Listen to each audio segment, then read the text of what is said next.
So magandang morning po sa inyong lahat mga idol.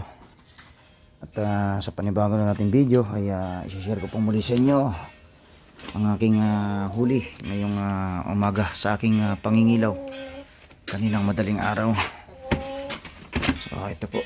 At ayan. Ayan.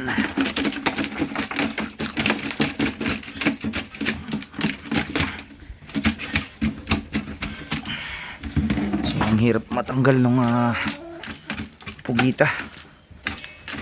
Yan. At ito. Marami na naman tayo nahuli guys. At nakahuli na naman tayong isang malaking palos. Yan. At konting isda. At kulita. Yan. Terus dyan. Yan.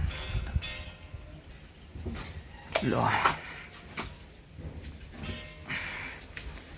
4 5 6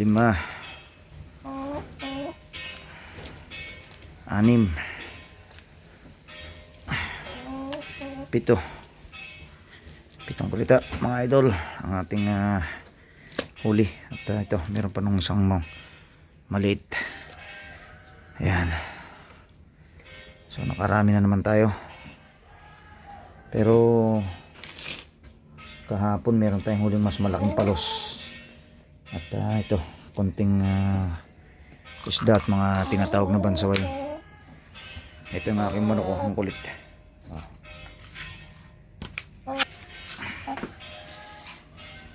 Salamat Panginoon at meron tayong panibagong pang-ulam na naman.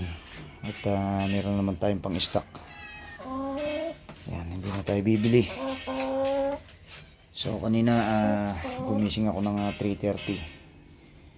At nag-iyak tayong mangilaw. So alas 4 na tayo lumusong ng dagat. At napakalakas ng hangin. Maging ang alon ay malakas din, kaya hindi tayo makaporma. Pero ganun pa man ay sinerte pa rin tayo at nakahuli tayo nitong isang masarap na ihawing isda. Yan. So bali dalawa yung nahuli nating ihawin. Yan. Siguro sa mga susunod na araw at linggo na tayo ulit makakapangilaw kasi may pasok na bukas. Kaya kailangan ay pahinga rin pag may time. Alright.